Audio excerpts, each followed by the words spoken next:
Class 7 science, ठीक है। Book आप देख ही रहे होंगे, भारती वन का है ये। जंतुओं में पोषण दूसरा लेक्चर है, और सॉरी दूसरा टॉपिक है, इसका पार्ट 3 है, लेक्चर नंबर 3, ठीक है। विशेष कांटेक्ट के लिए इस नंबर पे कॉल कीजिए। सबसे पहले इसमें हम लोग पोषण के बारे में पढ़ लिए थे कि पौधे में पोषण कैसे होता है और जंतुओं में पोषण। अब जंतुओं में पोषण पूरा डिटेल पढ़े, पहला चैप्टर में सिर्फ पढ़े थे पौधों में पोषण किस प्रकार से होते हैं, ठीक है ना। अब दूसरा चैप्टर है जंतुओं में पोषण किस प्रकार से होते हैं। कहता है कि मानव में पोषण, अब पढ़ते जानवर के अमीबा को देखे, पैरामीशियम को देखे, क्लेमाइडोमोनास को देखे और एक डाइटम को देखे थे, याद है ना, सवाल किस प्रकार से हुआ। तो इस प्रकार से सब चीज को पढ़ लिए। अब आज है मानव में पोषण, मानव में किस प्रकार से पोषण होती है। कहता है कि मनुष्य तथा सभी उच्च श्रेणी के जंतु भोजन के अंतर्ग्रहण तथा पाचन के लिए विशेष अंग का इस्तेमाल करते हैं। किसका इस्तेमाल करते हैं? विशेष अंग का इस्तेमाल करते हैं, जो आहार नाल यानी एलिमेंट्री कनाल कहलाता है। एलिमेंट्री कनाल, ठीक है, 10 क्लास में हुआ यही था, एलिमेंट्री कनाल। आहार नाल को इंग्लिश में क्या बोला गया? एलिमेंट्री कनाल। आहार नाल को इंग्लिश में क्या बोला गया? एलिमेंट्री कनाल कहलाता है। आहार नाल से संबद्ध कुछ ग्रंथियां होती है जिसको पाचक ग्रंथि कहते हैं, ये भी 10 क्लास में था। आहार नाल से संबंधित ग्रंथियां होती है ना, इसको इस ग्रंथि का नाम क्या रखा गया? पाचक ग्रंथि, यानी डाइजेस्टिव ग्लैंड। कहते हैं पाचक ग्रंथि से एक प्रकार का रस निकलता है जिसको पाचक रस बोलते हैं, डाइजेस्टिव जूस बोला जाता है, ठीक है, जिससे भोजन को पचने में सहायक हो। जैसे हमारे शरीर में जब आप उल्टी कीजिएगा तो आधा या पूरा खिचड़ी निकलता है कि नहीं, ठीक है, लेकिन लेटरिन के रास्ता से खिचड़ी निकलता है, यानी बीच में जरूर दांत के बाद भी कोई पचाने वाला चीज था।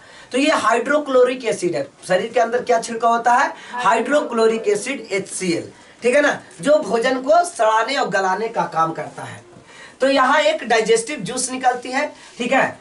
आहार नाल, पाचक ग्रंथि तथा पाचन क्रिया मिल करके पाचन तंत्र यानी डाइजेस्टिव सिस्टम का निर्माण करता है। डाइजेस्टिव सिस्टम में कौन कौन से पार्टिसिपेट करते हैं? अब जो क्लास 7 में बच्चे होंगे वो इसको लिख लीजिएगा कि आहार डाइजेस्टिव यानी कि पाचन तंत्र किससे मिलकर के बनता है। तो आंसर हो जाएगा आहार नाल, पाचक ग्रंथि और पाचन क्रिया, ये 3 मिलकर के क्या का निर्माण होगा? पाचन तंत्र का निर्माण, डाइजेस्टिव सिस्टम। अगला है आहार नाल। आहार नाल को इंग्लिश में क्या बोला गया था? एलिमेंट्री। क्या बोला गया? एलिमेंट्री। आहार नाल को एलिमेंट्री, आहार नाल एलिमेंट्री, आहार नाल। धीरे बोलिए नहीं तो बचपन को सुनाई ही नहीं देगा और दूसरे बच्चों को। कहता है एक कुंडलित रचना है जिसकी लंबाई 8 से 10 मीटर लंबी होती है। कितना होती है? 8 से 10। अब 1 मीटर इतना को कहते हैं, ठीक है, 1 मीटर इतना का, और 8 से 10 हमारे शरीरों में ऐसे 8 मीटर और 10 मीटर है। तो कैसे होगा? तो आखिरी पे जो मुर्गा में देखते हैं ना, सब ऐसे घूमल रहता है, तो हमारे शरीर में भी उसी प्रकार से आहार नाल है। आहार नाल की लंबाई पूछते हैं, तो आहार नाल की लंबाई कितनी है? 8 से 10 मीटर। आहार नाल की लंबाई कितनी है? 8 से 10 मीटर आहार नाल की लंबाई है। आहार नाल कई भागों में बटा हुआ है। ये भाग मुख एवं मुख गुहा, माउथ और माउथ कैविटी, अंदर यहाँ तक चला जाता है। ये क्या कहलाएगा? माउथ कैविटी कहलाएगा, मुख गुहा। एक हो गया माउथ मतलब मुख, और मुख गुहा माउथ कैविटी, अंदर वाला पार्ट।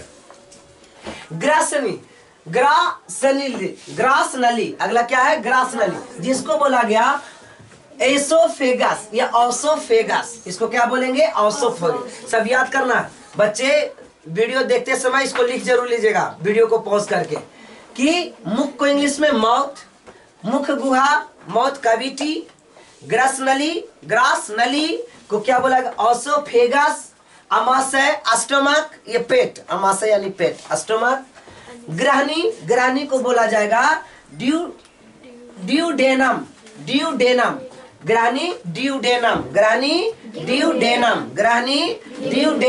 छोटी आंत स्मॉल इंटेस्टाइन, याद हो गया? छोटी आंत स्मॉल इंटेस्टाइन, बड़ी आंत लार्ज इंटेस्टाइन, स्मॉल आंत छोटी आंत स्मॉल इंटेस्टाइन, बड़ी आंत लार्ज इंटेस्टाइन, ठीक है। अगला मलाशय रिक्टम, मलाशय रिक्टम, गुर्दा एनस, गुर्दा एनस। अब अनुज नहीं कहा देगा, ANUS अनुज नहीं, क्या बोलेंगे? एनस या अनस, एनस भी बोल सकते हैं। तो याद रखिएगा मलाशय रिक्टम, मलाशय रिक्टम, मलाशय रिक्टम, गुर्दा एनस। ठीक है। आहार नाल के साथ यकृत यानी लीवर, और आहार नाल के साथ और कौन कौन कौन होते हैं? अब पूछेगा आहार नाल किससे मिलकर के बना, तो ये सब आहार नाल मिलकर के बना है। ठीक है ना। कहीं ये चीज सिस्टम है, कहीं ये सिस्टम है, कहीं छोटी आत है, कहीं बड़ी आत है, तो बहुत सा सिस्टम मिल करके एक आहार नाल का निर्माण। आहार नाल को इंग्लिश में क्या बोले थे? एलिमेंट्री। क्या बोला गया? एलिमेंट्री। तो आहार नाल के साथ और कौन है? यकृत यानी लीवर, यकृत यानी लीवर। पित्ताशय, मुर्गाओं में पित्त निकलता है ना, पित्त का फूट जाएगा तो बड़ी तीता लगेगा।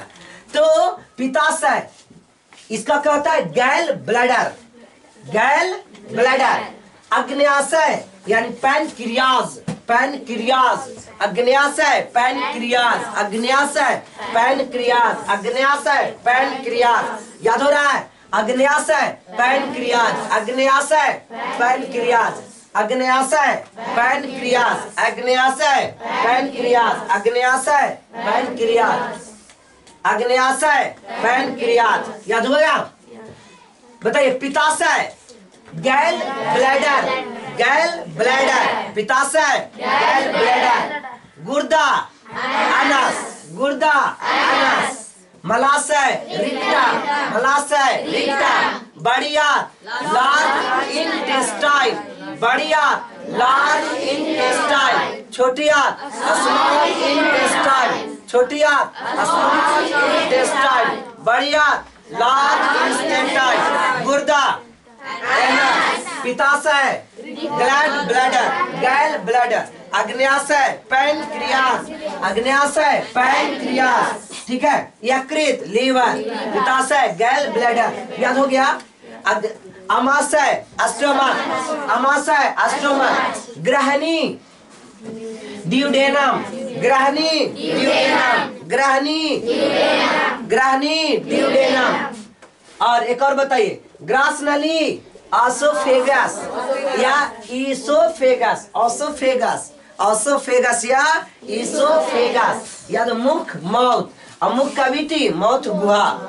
ठीक है। गुहा यानी कैविटी। देखिए यहीं पे सब चीज बटा हुआ है। ये पूरा देखिए, यहाँ से खाए थे, ये ग्रसनली यहाँ से पहुंचा, ये लार है, यहाँ से लार निकलता है। जो भोजन चबाते हैं तो लार निकलता है ना, थूक जैसा। ये हो गया लार ग्रंथि यहाँ पे, और ये ग्रसनी ऑसोफेगस। ठीक है। ये इसके बाद इंटर किया। अब यहाँ पे देखिए, सबसे पहले ये ग्रास नली है। ग्रास नली को इंग्लिश में क्या बोले थे?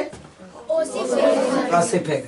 और इसको बताइए। अब ये यकृत यानी लीवर, अमाशय स्टोमक, अग्न्याशय बोलिए ड्यूडेनम, छोटी आंत, बड़ी आंत, पित्ताशय गैल ब्लैडर, मलाशय रिक्टम, गुर्दा गुर्दा। तो सब मिला करके ये क्या का निर्माण करा?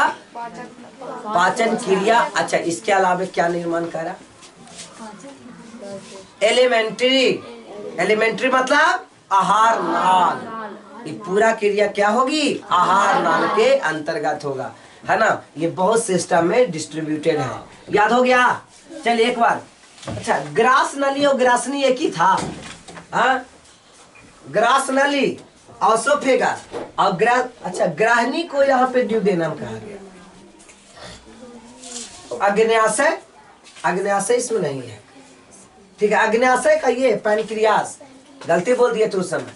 अग्न्याशय का पैनक्रियास। अब देखिए, बोलिए ग्रसनी, ड्यूडेनम था ग्रसनी। देखिए ग्रसनी, ग्रास नली या ग्रसनी। अच्छा, ये गृहिणी ग्रसनी यही है, यही है ग्रहणी या ग्रसनी। ड्यूडेनम ग्रहणी या ग्रसनी, और ग्रास नली तब होगा ऑसोफेगस। ये तो ही है ग्रास नली ऑसोफेगस। ग्रास नली क्या हो गया? ऑसोफेगस। ग्रास नली, ग्रास नली ऑसोफेगस, ग्रास नली ऑसोफेगस। यकृत लीवर, यकृत अमाशय स्टोमक, अग्न्याशय पैनक्रियास, छोटी आंत स्मॉल इंटेस्टाइन, बड़ी आंत लार्ज इंटेस्टाइन, पित्ताशय गैल ब्लैडर, मलाशय बताइए रेक्टम, और गुर्दा अनस। अब है मुख गुहा यानी माउथ कैविटी। मुख गुहा डेट मीन्स माउथ कैविटी। मुख गुहा यानी माउथ कैविटी। कहता है कि मुख गुहा मुख से भोजन मुख गुहा में आता है ना। जैसे खाए तो सबसे पहला भोजन कहाँ आया? मुख गुहा में, यानी माउथ कैविटी में अंदर हुआ। भोजन कहाँ पे आया? माउथ कैविटी में अंदर आया। जाकर देख के आओ तो मम्मी क्या कह रहे। यहाँ भोजन को अच्छी तरह चबाया और पीसा जाता है। अब बताइए भोजन को अच्छी तरह चबाया और पीसा कहा जाता है? माउथ गुहा यानी माउथ कैविटी में, मुख गुहा माउथ कैविटी में भोजन को चबाया और पीसा कहा जाता है? माउथ कैविटी में। याद हो गया?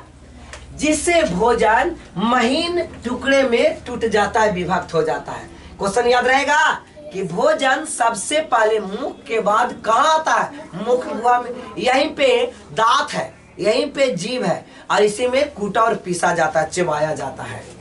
मुख गुहा में निम्नलिखित रचनाएं होती है। जैसे क्या क्या चीज मिलकर के मुख गुहा का निर्माण करा? तो जीभ यानी टंग, दांत टीथ, लार ग्रंथि सालिवा सेलिब्रेटी क्या है? सालिवरी ग्लैंड, थूक जहां से निकलता है तो इसको इंग्लिश में क्या बोलेंगे? सालिवरी ग्लैंड, सालिवरी ग्लैंड। याद हो गया? लार ग्रंथि सालिवरी ग्लैंड, लार ग्रंथि लिखना है तो लिख लीजिए, लार ग्रंथि सालिवरी ग्लैंड लिखना है तो लिख लीजिए, लार ग्रंथि सालिवरी ग्लैंड, लार ग्रंथि सालिवरी ग्लैंड, लार ग्रंथि सालिवरी ग्लैंड, लार ग्रंथि सालिवरी ग्लैंड। क्लियर हो गया? अब जीभ, अगला क्या है? टंग, जीभ। कहते हैं यह मोटी मंसल रचना होती है। जैसे आप फिगर में जीभ को देख सकते हैं, ये मोटी मंसल रचना है। ठीक है, कभी कभी दांत से कट टूट जाता है तो आपको खून ज्यादा निकलेगा। अब सबसे ये क्वेश्चन बहुत हाई लेवल के एग्जाम में भी आ जाता है कि कौन सा भाग में कौन सा फीलिंग नजर आता है। तो जीभ ये देखिए टच रहेगा, ये फ्री घूमते रहेगा, ये फ्री स्टेट में ऐसे ऐसे दाएं बाएं होते रहता है। तो ऊपर में कड़वा, इस तरफ ये क्या लगता है? कड़वा होता है, बहुत कड़वा। कड़वा कैसे समझिएगा? कौन सा चीज कड़वा है? तो कड़वा तेल सुने हैं नाम, है ना? वो खाने में कैसा लगता है? कड़वा लगता है। चूना खाए हैं तो कड़वा लगेगा। अब तीता कैसा लगता है? तो मिर्चाई खाते हैं तो तीता लगता है। मीठा भी पहचानते हो, खट्टा भी पहचानते हो, कड़वा समझ में आ गया? खट्टा, कड़वा के अगला भाग खट्टा कहलाएगा। कड़वा के अगला भाग क्या कहलाएगा? खट्टा। खारा, नमकीन, निमकवा खार कहाँ से पता चलेगा? ये वाला से, है ना? और मीठा कहाँ से पता चलेगा? सबसे लास्ट वाला एरिया से मीठा पता चलेगा। टीचर एक भी नहीं आए हैं? कौन टीचर आए? और क्या कहते? मीठा कहाँ से आएगा? तो सबसे आगे वाला पार्ट से मीठा नजर आएगा। क्लियर है? तो कड़वा सबसे, याद रखिएगा, सब क्रम याद रखना। सबसे ऊपर कड़वा, उसके बाद खट्टा, उसके बाद खारा, खारा नमकीन, और सबसे नीचे मीठा। ये VVI क्वेश्चन है यहाँ से। तो जीभ के बारे में देख रहे थे कि जीभ यह एक मोटी मांसल रचना है। जीभ कैसा है? मोटी मांसल रचना है ना? जिसे हम हर दिशा में घुमा फिरा कहते हैं। आप लोग बोलिए कब?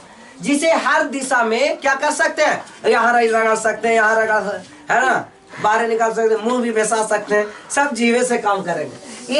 इस कारण भोजन के साथ लार आसानी से मिल जाता है।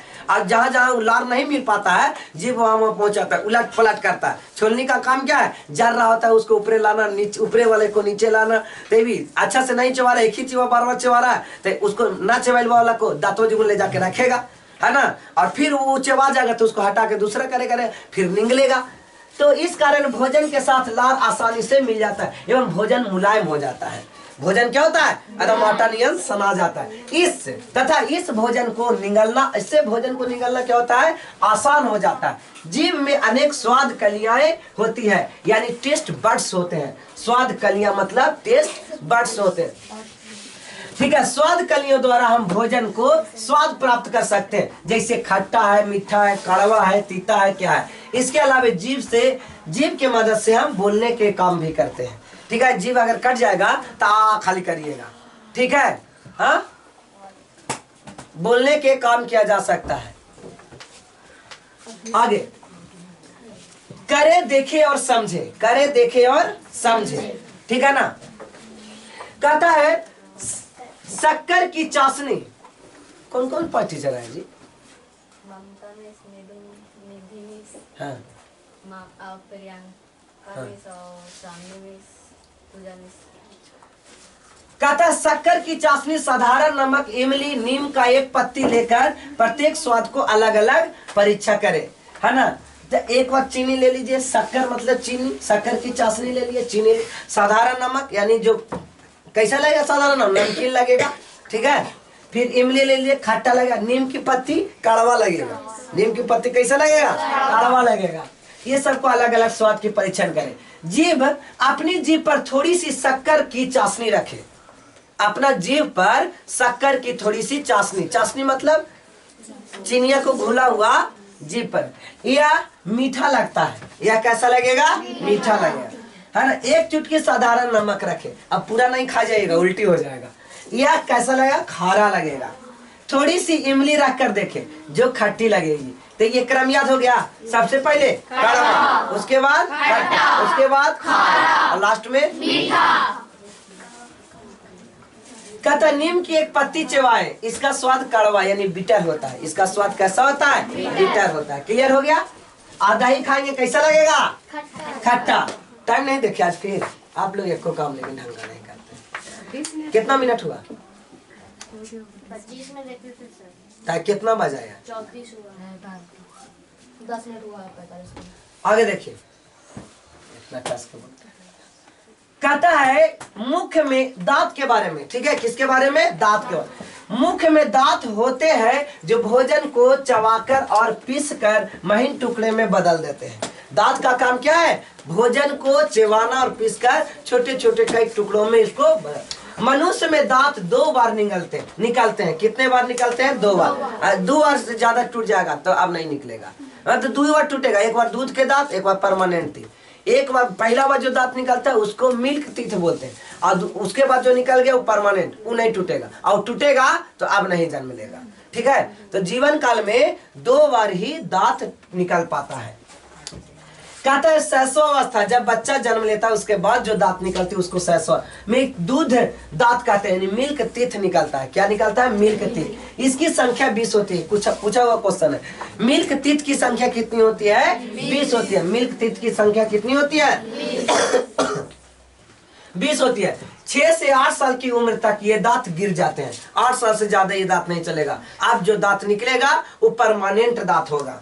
उनकी जगह पर अस्थायी दांत यानी परमानेंट टीथ निकलने लगता है। वृद्धावस्था में ये गिर जाते हैं, उस स्थान पर अब नए दांत नहीं निकलते हैं। अब बूढ़ा के दांत टूट जाएगा तब नया दांत नहीं निकलेगा। एक वयस्क मानव के मुंह गुहा में यानी मौत कैविटी, ये वाला, ये सब पूरा घटना क्या कहलाई? मुख गुहा, मौत कैविटी।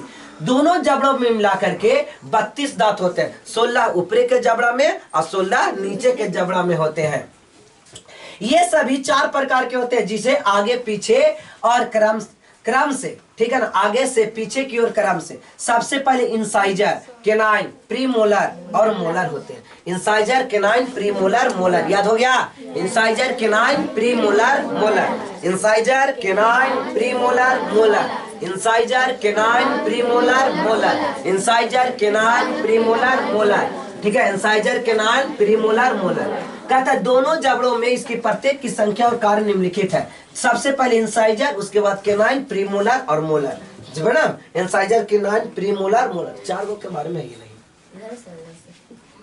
हाँ, यहाँ पे premolar, molar, incisor, canine, premolar, molar. याद हो गया? Incisor, canine, premolar, molar.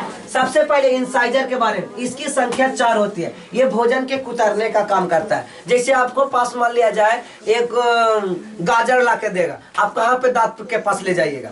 तो ई वाला में यही ले जाएगा। तो 4 गो ऊपरे और 4 गो नीचे, ये 4 गो ऊपर और 4 गो नीचे। एक मदद से सिर्फ भोजन को काटा जा सकता है। क्या करेंगे? भोजन को काटेंगे। तो इंसाइजर की सहायता से भोजन को कुतरने का काम किया जाता है, काटने का काम किया जाता है। उसके बाद केनाइन 4 गो होता है। एक ये नुकीला दांत देख रहे हो, और एक ये 2 ऐसा का, एक नीचे आ गई, तो टोटल 4 हो गया। इंसाइजर की संख्या कितनी? 4। 2 झाप लगा। इंसाइजर की संख्या 8, केनाइन की संख्या 4। ये देखिए सबसे ये इंसाइजर ऐसा वाला, ये ऊपर देखिए सबसे दांत में काटे वाला ये है ना, ये नीचे नहीं देखिएगा, खुरपा ये निकाल गए, ये अंदर मसूड़ा में घुसा हुआ है। ठीक है ना? ये दांत कहाँ है? मसूड़ा में। ऊपर वाला पार्ट देखिए, तो ऊपर वाला पार्ट ये वाला ऊपर, ये लग रहा है ना ऐसा, और नीचे वाला भी दोनों एक ही जैसा। अब ये देखिए थोड़ा सा नुकीला, यहाँ पे नुकीला नजर आ रहा है, तो ये हो गया केनाइन। और ये वाला हो गया अंदर का, ये 4-5 गो, और यहाँ लास्ट में जो है वो ये ऐसा एकदम डबल दांत नहीं है, देखिए ऐसा निकला। ठीक है ना? इसको क्या बोले? मोलर बोले। तो इंसाइजर, केनाइन, मोलर, प्रीमोलर। ठीक है? तब पहले इंसाइजर का 8, इसका कार्य बताइए। तो कुतरने का काम यानी काटने का काम। केनाइन का काम फाड़ने का काम है ना, मांस उसको फाड़ना है तो यहाँ पकड़िए और कस के खींच दीजिए। ठीक है? तो आपको क्या मिल जाएगा? लेग पीस जो पकड़े आए खींच दिए। ठीक है ना? तो भोजन को चीरने का काम किया। अब देखिए ये दांत में सही जगह पे है। ठीक है? निचलका दांत को दिखाया जा रहा है। तो सबसे ऊपर में इंसाइजर है ना, ये 4 गो, उसके बाद 4 गो ऊपरे, तो 8 गो हो गया इंसाइजर। उसके बाद केनाइन, एगो इधर एगो इधर, 2 गो और 2 गो ऊपरे, 4 गो हो गया। तो इंसाइजर, केनाइन। अब उसके बाद प्रीमोलर, ये 2 गो नीचे और 2 गो इस तरफ, 2 गो इस तरफ, 4 गो नीचे और 4 गो ऊपर, तो 8 गो। और ये वाला क्या गो? तो ये 3 गो और 3 6 गो और 6 गो ऊपर, 12 गो। तो ये 8 गो हो गया। फिर ये मोलर क्या है? वो 12। याद रखिए। अब इसका प्री मोलर का काम क्या है? इसका दोनों का काम एक है, भोजन को कुचलने और पीसने का, है ना? एकदम रगड़ दीजिए धर के, ठीक है, कि पिसा जाए। तब प्री मोलर और मोलर का काम एक है। याद हो गया सबको? सबसे पहले इंसाइजर, दांत कितने प्रकार के? 4 प्रकार के। Incisor, canine, premolar, molar. ठीक है? इंसाइजर की संख्या 8, 4 ऊपर 4 नीचे। उसके बाद केनाइन, केनाइन की संख्या 4, 2 नीचे 2 ऊपर, इस तरफ इस तरफ। ठीक है? उसके बाद प्रीमोलर, प्रीमोलर की संख्या 8, 4 नीचे 4 ऊपर। ठीक है? उसके बाद 12, मोलर की संख्या 12 क्या हो गया?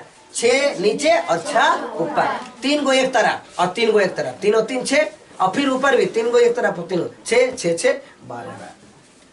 दांतों की सुरक्षा, शरीर के अन्य भोजन भागों की भांति दांतों की सफाई, उनकी सुरक्षा अत्यंत आवश्यक है ना? जितना सब चीज के आप सुरक्षा देते हैं, आंख की सुरक्षा, उसी प्रकार से आप दांत की सुरक्षा, दांतों की उचित देखभाल निम्नलिखित आदतों अपना करके किया जा सकता है। प्रतिदिन सुबह तथा रात को सोने के पहले दांत को अच्छी तरह से नीम के दातुन से साफ करना चाहिए, है ना? या फिर अच्छे दंतमंजन या ब्रश से साफ करने चाहिए। ठीक है ना? ये नहीं कि आप सस्ता वाला ले आए, उससे मसूड़ा खिया सकता है। ठीक है? दांत को साफ करने के लिए किसी प्रकार का पेस्ट क्यों रखता है? तो पेस्ट इसलिए रहता है कि मसूड़ा को ज्यादा खियाने नहीं दे। ठीक है ना? समझ में है ना? ये नहीं कि उसको लेके बड़ी बढ़िया से दांत साफ हो जाएगा। दांत तो ऐसा ही साफ हो जाएगा बिना कोलगेट के, है ना? कोलगेट एक प्रकार का पेस्ट है, कोलगेट कंपनी है। चलिए दूसरा तो लगता हो गया, नहीं हुआ। दांतों की सफाई करते समय अपनी उंगली से मसूड़ों को मालिश करना आवश्यक है ना? इससे खून रिसाव नहीं होगा। ऐसे ऐसे दांत साफ कर लीजिए, अब मसूड़ा को ऐसे ऐसे चापा कीजिए। ये जितने भी मसूड़ा है ना, इसको आप ऐसे ऐसे प्रेस किया कीजिए जब दांत साफ कर लिए उसके बाद। कहता है इससे मसूड़े में रक्त संचरण का प्रभाव बढ़ता है और दांत मजबूत बनती है। ठीक है ना? रक्त संचरण का प्रभाव नीचे तक आएगा और ये ज्यादा ज्वाइंट कस के पकड़े रहेगा। किसको? दांत को। मसूड़ा किसको पकड़े रहेगा? दांत को। तो दांत को टूटने नहीं देगा। ठीक है ना? खाने के बाद, ये तीसरा यहाँ फिर से है, खाने के बाद स्वच्छ जल से अच्छी तरह कुल्ली करना चाहिए, है ना? कुल्ली समझ में आ रहा है ना? को करना चाहिए, करके दिखावे क्या? तो कुल इससे दांत के बीच फंसे जो भोजन होते हैं उसके कण वापस निकल आते हैं, और नहीं निकलेंगे तो वो सड़ते रह जाएगा दांत में, वहां पे कीड़ा लग सकता है। ऐसा नहीं करने से दांत की सतह पर एक परत बन जाती है, ऐसी परत हानिकारक जीवाणुओं पनपने लगते हैं। ये जीवाणु दांतों में फंसे अन्य कण तथा शर्करा को अम्ल में बदल जाता है और अम्लीय हो जाता है, जो दांत को इनामेल को खत्म कर देता है। तो ऊपरी परत इनामेल कहलाती है। ये बहुत VVI क्वेश्चन है। इनामेल क्या कहलाता है? दांत की ऊपरी परत को इनामेल कहते हैं। इनामेल खत्म हो जाता है तो दांत झनझनाती है। जैसे बर्फ कोई खाते होंगे तो दम दांत लगेगा, लगता है कभी? लगता है कि नहीं? जब आप बर्फ खाइएगा, खट्टा खाइएगा तो दांत नहीं बर्दाश्त कर पाएगा। इमली खाइएगा तो दम कोता जाएगा तुरंत दांत। खट्टा आम खाइएगा दांत कोता, यानी कि आप में इनामेल की कमी है। अगर इनामेल अच्छा से हो, उसका देखभाल अच्छा से आपकी है, इनामेल की परत अच्छी है, तब दांत में ना कोताएगा। कोताए समझ में आता है ना? ठीक है। खट्टा भी बर्दाश्त कर लीजिएगा, मिठाई और बर्फ भी बर्दाश्त कर लीजिएगा। लेकिन जिसको जिसको बर्फ बर्दाश्त नहीं होता है उसका इनामेल की कमी है। ठीक है ना? तो इनामेल की परत जमी होती है। किसकी परत जमी होती है? इनामेल की परत। अब कहता है मानव शरीर में सबसे कठोर यही पदार्थ है, इनामेल वाला। ठीक है ना? को नष्ट कर उसमें छेद कर देता है तो हो जाता है टीथ कैविटी। प्रचार करता है ना दांत, टीथ कैविटी प्रचार में आप देखते होंगे, है ना? चलिए अब इसे करके देखे। कहता है शीशे में कितना पेज है? 16। कहता है कि शीशे में अपनी मुख गुहा में मौजूद दांतों की संख्या गिनिए, इनमें दांतों के विभिन्न प्रकार की संख्या को लिखिए। शीशा में गिनिए और लिखिए अपना एज के अनुसार। अगर आपकी एज 8 वर्ष से नीचे होगी तो अभी 20 दांत होंगे, 30 की दांत होंगे, और उसके बाद की संख्या बढ़ेगी। लेकिन ये 32 दांत हमारे एज में 32, हमें 32 दांत है। 16 दांत ऊपर और 16 दांत नीचे। अब लोग यहाँ पे कहते हैं अपन गिरे नहीं कोई दांतवा किया होगा और कह रहा होगा कि 32 दांत है ना, बिसाहवा है। ठीक है, लेकिन ये ऑब्वियसली है, सभी के दांत 32 होते हैं। ठीक है ना? ऐसा नहीं कि कोई के दांत 28 होंगे। अगर अभी 28 होगा तो कुछ दिन के बाद एकदम सबसे लास्ट में 2 दांत और निकल जाएगी, 4 दांत और निकल जाएगी। ठीक है, तो इसको फिर से देखते हैं अगले। चलिए इतना और कर दें। अपने एक दोस्त से मुंह में मौजूद इंसाइजर और किनाइन की संख्या की गणना करें कि सच्चे के इंसाइजर कैगो है और किनाइन्स कितने हैं। ठीक है ना? तो आज का क्लास बस इतना ही।